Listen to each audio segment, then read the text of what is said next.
ఏమైందండి? ఇందాకటి వరకు బానే ఉన్నారుగా. నా బాధ ఎవరికి చెప్పమంటావే? మామూలుగా లేదు. నాతో చెప్పుకోండి.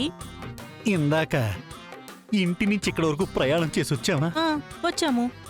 వచ్చేటప్పుడు ఏదో గట్టిగా తగిలిందే. అబ్బా, మళ్ళీ మొదలైందే.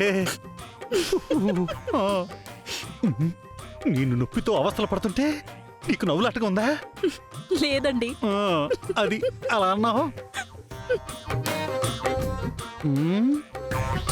చెప్తానే, నీ పని చెప్తా. తగ్గనే అప్పుడు చెప్తా. చికెన్ ముక్క కోసం నువ్వు చేసిన పోరాట ఫలితం ఈ విధంగా ఉంటుందని ఊహించలేదు బావా. పోలీసోళ్లతో మామూలుగా ఉండదు మరి. ఒరే మై సన్, ఆపేయి ఆపేయి. నమస్కారం రఘురామ్ గారు. నమస్కారం అండి. నమస్కారం అండి.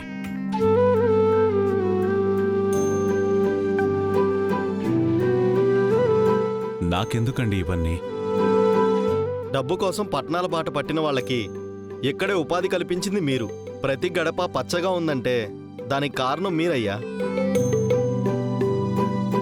మరి మిమ్మల్ని గౌరవించుకోవడం మా ధర్మం. అందరూ బాగుండాలి, అందులో మనం ఉండాలి. ఏర్పాట్లలో ఏ సమస్యలు లేకుండా చూసుకోండి. ఎవ్వరూ ఇబ్బంది పడకూడదు, ముఖ్యంగా స్త్రీలు, చిన్నపిల్లలు. ఊరి కుర్రాలంతా ఆ బాధ్యత తీసుకున్నారయ్యా. ఎవరికి ఏ ఇబ్బంది లేకుండా చూసుకుంటాం. మంచిది. నమస్కారం అయ్యా. నమస్కారం అండి.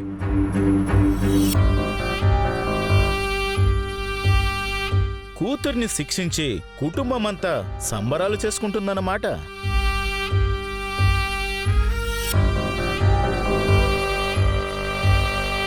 మా కుటుంబం గురించి ఒక్క మాట కూడా మాట్లాడకు వాసుదేవ్. ఈ ఊర్లో కుటుంబం అంటే మీదొక్కటేనా? నువ్వు ఎవరిని ఉద్దేశించన్నావో మాకు బాగా తెలుసు. ఉద్దేశాలు పక్కన పెట్టు. మీ పేర్లు పెట్టి మాట్లాడితే అప్పుడు అడుగు. ప్రతిదానికి పౌరుషమే. బోనరా?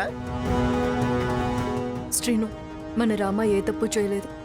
అందుకే తలెత్తుకొని దర్జాగా ఈ ఉగాది సంబరాలేకొస్తుంది. అబ్బో, ఇంటి దగ్గరే ఉగాది సంబరాల్ని ఆపాలని చూశాను, కానీ నా ప్రయత్నం ఫలించలేదు. ఎక్కడైనా ఏదో ఒకటి చేసి ఈ సంబరాల్ని నాశనం చేయడానికి నా వంతు ప్రయత్నం చేస్తాను. నేను అనుకున్నది అయ్యేలా చూడు స్వామి. అద్యా, రామ వాళ్ళు ఇంకా రాలేదేంటమ్మా? అదిగో మాటల్లోనే వచ్చేస్తుంది పెద్దమ్మ.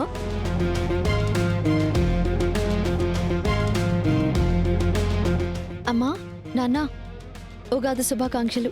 ఎలా ఉన్నావు తల్లి? నిధి కాజేసిన వాళ్ళని పట్టుకునే పనిలో ఉన్నానమ్మా. రెడ్ హ్యాండెడ్గా పట్టుకుని వాళ్ళ పని పడతాం. రామకి అవమానం జరిగిన చోటే వీళ్ళ అంతు చూడాలి.